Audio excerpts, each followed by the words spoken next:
तो हेलो बच्चों, good morning, हर हर महादेव। तो आज हम आप लोग के बहुत सारा कमेंट को देखें कि 9th क्लास का आप लोग को क्लास चाहिए, है ना। तो आप लोग को बता दें कि इस चैनल पे पॉइंट बोर्ड पे जो आपका चैनल है, जो आपका अपना चैनल है, इस पर आप लोग 9 और 10 का जितना भी है सब्जेक्ट, सारा सब्जेक्ट का हम यहाँ पे क्वेश्चन का सॉल्व करेंगे और जितना भी बुक है आपके पास, सारा बुक यहाँ पे पढ़ाया जाएगा, ठीक है ना।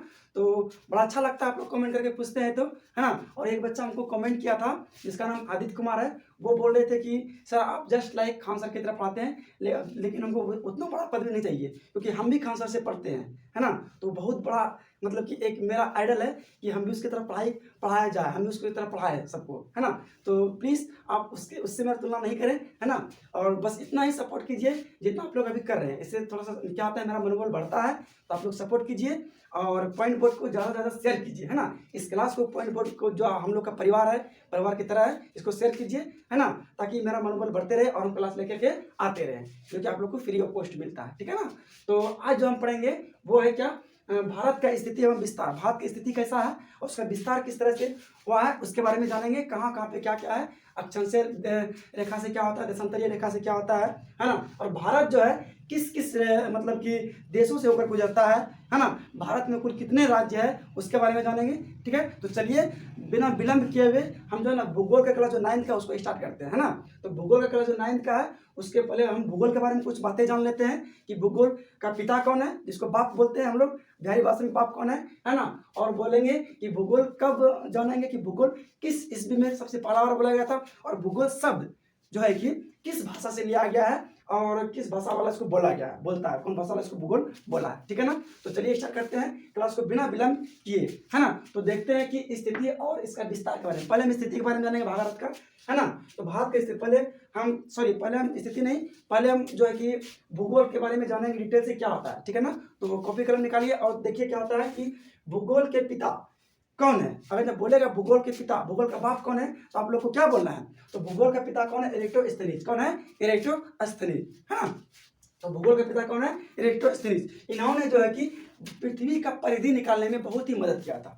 ये जो है इरेक्टोस्थनीज जी, ये जो है कि पृथ्वी का परिधि निकालने में ये मदद किए थे, है ना। और भूगोल का ये पिता भी कहा जाता है, कौन, इरेक्टोस्थनीज। याद रहेगा ना, इरेक्टोस्थनीज, ठीक है ना। तो भूगोल का पिता कौन, इरेक्टोस्थनीज। दूसरा है कि भूगोल जो है कि किस ईस्वी में बोला गया था। तो अगर जो ईस्वी डायरेक्ट पूछे तो आप लोग को बोलना है 250 ईसा पूर्व, है ना, 250 ईसा पूर्व। अगर इसको डिटेल में पूछे तो बोलेगा कि कब से कब तक में, तो 276 से 194 ईस्वी में जो है ना, इसके बीच में ये शब्द का प्रयोग हुआ था, ठीक है ना। अब बोलेगा कि भूगोल शब्द का जो है कि भूगोल शब्द कैसे बना है। तो भूगोल शब्द जो बना है वो बना है संस्कृत भाषा से। किससे बना है, संस्कृत भाषा से भूगोल शब्द बना हुआ है ना। किस भाषा से, तो संस्कृत भाषा से। अब ये जो लिया गया है ये किस भाषा से लिया गया, भूगोल शब्द, भूगोल जो है, भूगोल वो किस भाषा से लिया गया है। तो वो जो आपका लिया गया है वो लिया गया आपका ग्रीक भाषा से। किस भाषा से, ग्रीक भाषा से। बहुत इंपॉर्टेंट फैक्ट है ये, सिर्फ 9-10 के लिए नहीं, ये आगे चल के ही पूछा जाने वाला क्वेश्चन है, कंपटीशन लेवल का भी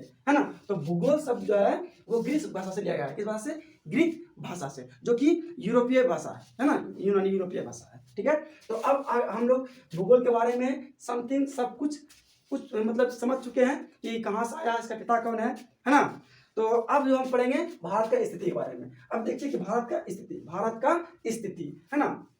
तो ध्यान से एकदम कॉन्सेप्ट क्लियर कर देते हैं, आप लोग समझते जाओगे, ठीक है ना। तो देखिए भारत विशाल देश है। भारत एक कैसा है, विशाल देश है ना, जो उत्तरी गोलार्ध में स्थित है। भारत विशाल देश है और वो कहाँ स्थित है, तो उत्तरी गोलार्ध में। कहाँ पे, उत्तरी गोलार्ध में। ये आपका पूरा वर्ल्ड हो गया, हुआ ना, वर्ल्ड हो गया ना। अब इसको हम प्लस पे डिवाइड कर देंगे, तो इसमें से आपका उत्तरी गोलार्ध कहाँ पड़ेगा। तो देखिए हम बताए थे कि यहाँ पे जो होता है उत्तर होता है, यह उत्तर होता है और नीचे दक्षिण होता है। ये हो गया आपका पूरब, ये हो गया आपका पश्चिम, ठीक है ना। तो आपका जो उत्तरी गोलार्ध देखिए यहाँ पे आपका भारत आता है, यहाँ पे, ठीक है ना, यहाँ पे आपका भारत आता है। तो ये कहाँ पड़ गया, उत्तरी साइड में पड़ गया। तो ये क्या हो गया, उत्तरी गोलार्ध। क्या हो गया, उत्तरी गोलार्ध। तो हमारा भारत कहाँ पड़ता है, उत्तरी गोलार्ध में, ठीक है ना। तथा भारत की मुख्य भूमि 8 डिग्री 4 मिनट, 8 डिग्री 4 मिनट। अब देखिए भारत, यहाँ हम भारत का चित्र बनाया है, देखिए 8 डिग्री 4 मिनट कहाँ है, नीचे में, दक्षिण में। कहाँ पे है, दक्षिण में, 8 डिग्री 4 मिनट, ठीक है ना। जो कि ये इसको रेखा को विषुवत रेखा और अक्षांश रेखा यही है, ठीक है ना, विषुवत रेखा और अक्षांश रेखा।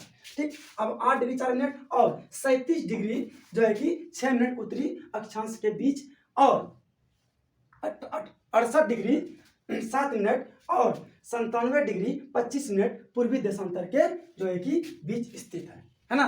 तो अब देखिए हम मैप पे समझते हैं। तो आपको 8 डिग्री 4 मिनट यहाँ समझ में आ गया। जो ऊपर में जैसे देखिए ये 4 या फिर 5, इसके ऊपर में एक रहता है ना, उसको मिनट बोलते हैं। क्या बोलते हैं? मिनट। और 2 रहेगा तो उसको बोलेंगे सेकंड। क्या बोलेंगे? सेकंड, है ना। तो वही चीज यहाँ पे है। और एक बिंदा रहेगा किसी पे तो उसको डिग्री बोलते हैं, ठीक है ना। और 6 मिनट यहाँ है, 8 डिग्री 4 मिनट यहाँ है, मतलब उत्तर में 37 डिग्री 6 मिनट तक, और यहाँ पे क्या 8 डिग्री 4 मिनट तक, है ना। फिर आपका आ गया पश्चिम में। पश्चिम में कितना? 68 डिग्री 7 मिनट, और यहाँ फिर आपका ये आ गया पूरब में आ गया आपका 97 डिग्री 25 मिनट। यहाँ तक कोई दिक्कत नहीं ना। यहाँ तक आशा है कि आप लोग को कोई दिक्कत नहीं होगी। हमारा भारत का क्या स्थिति है, ये हमारा भारत का क्या है स्थिति है। इतना समय मेरा भारत जो है कि फैला हुआ है, इतना समय, ठीक है ना। तो यहाँ तक किसी को कोई दिक्कत नहीं ना। अगर आप लोग को कोई दिक्कत होता है तो जरूर कमेंट करें। 9th क्लास वाले जो मेरा क्लास कर रहे हैं वो जरूर से जरूर कमेंट करें और हमको बतावें कि आपको इस वीडियो में क्या क्या दिक्कत आ रही है ना। कौन सा कॉन्सेप्ट आपको समझ में नहीं आ रही है, और वीडियो कैसा आप लोग को दिख रहा है वो भी बताना, ठीक है ना। अब इसके बाद हम लिखते हैं, उसके बाद फिर समझे भारत का आकार क्या है आपका बुक में, भारत का आकार। अब हम भारत की स्थिति के बारे में जान लिए कि कैसा कैसा कहाँ पे क्या क्या होता है ना। मतलब कि कहाँ कहाँ पे हमारा जो डिग्री है किसको किसको बांटता है ना, ठीक है। अब भारत का आकार के बारे में जानते हैं कि भारत का आकार क्या क्या है, कितना कितना वर्ग किलोमीटर इसका क्षेत्रफल है ना, और कहाँ से कहाँ तक इसका कितना कितना लंबाई है, उसके बारे में जानेंगे, ठीक है ना। तो भारत का उत्तर से दक्षिण, ये हो गया उत्तर आपका, ये हो गया उत्तर, और ये हो गया दक्षिण। उत्तर से दक्षिण, भारत का उत्तर से दक्षिण, ये उत्तर से दक्षिण का लंबाई कितना है, तो आपका उत्तर से दक्षिण का लंबाई कितना है? 3214 किलोमीटर। यहाँ से जो शुरू होगा लद्दाख से और यहाँ तमिलनाडु तक, यहाँ तक के लंबाई जो लास्ट वाला छोर है उसका कितना होगा? 3214 किलोमीटर। याद रहेगा ना, कितना होगा? 3214 किलोमीटर। बोलेगा कि भारत का उत्तर से दक्षिण की लंबाई कितना है, तो क्या बोलोगे? 3214 किलोमीटर, ठीक है ना। उसके बाद आपको पूछेगा दूसरा है आपका कि भारत का पश्चिम से पूर्व की लंबाई जो है कि 2933 किलोमीटर है ना। तो आपका अब आकार में क्या आ गया, ये इसका उत्तर से दक्षिण की लंबाई जान लिए। अब क्या है पश्चिम से लेकर के कहाँ तक की लंबाई, तो पूर्व तक की लंबाई ये कितना है आपका? ये है आपका 2933 किलोमीटर, है ना। पूछ लेगा कि पश्चिम से पूर्व भारत की लंबाई कितना है, तो 2933 किलोमीटर, है ना। ये भी क्वेश्चन बहुत बार पूछा गया है और कंपटीशन लेवल का भी क्वेश्चन है, ठीक है ना। तो दो कॉन्सेप्ट क्लियर हो गया आपका कि भारत का आकार कहाँ से कहाँ तक कितना कितना लंबाई है इसका, ठीक। अगला है आपका कि भारत को कर्क रेखा जो है कि भारत को कर्क रेखा जो कि 23 डिग्री 30 मिनट वाली होती है ना, वो भारत को लगभग 2 भागों में बांटता है। कितने भागों में? 2 भागों में बांटती है ना। और ये 8 राज्यों से गुजरता है। कर्क रेखा बोलेगा कि भारत का जो कर्क रेखा है वो भारत में कितने राज्यों से गुजरता है, तो 8 राज्यों से। कितने राज्यों से करके, तो 8 राज्यों से, है ना। तो और ये जो है ना कर्क रेखा भारत को मिनिमम से मिनिमम लगभग 2 भागों में बांट देता है। कर्क रेखा कितने भागों में? 2 भागों में, जो आपका इस तरह होता है ना, इस तरह होता है कर्क रेखा, और ये 2 भागों में बांट देती है ना इसको, तो भारत को, ठीक है ना। अगला पॉइंट जो है आपका वो है भारत का क्षेत्रफल 32.8 लाख वर्ग किलोमीटर। हमारा भारत कितना में सिमट गया है, तो 32.8 लाख वर्ग किलोमीटर में हमारा भारत का पूरा क्षेत्रफल पूरा जो है कि स्थल सीमा रेखा है, ठीक है, समझ आ गया। तो इसका पूरा क्षेत्रफल कितना हो गया? 32.8 लाख वर्ग किलोमीटर। कितना?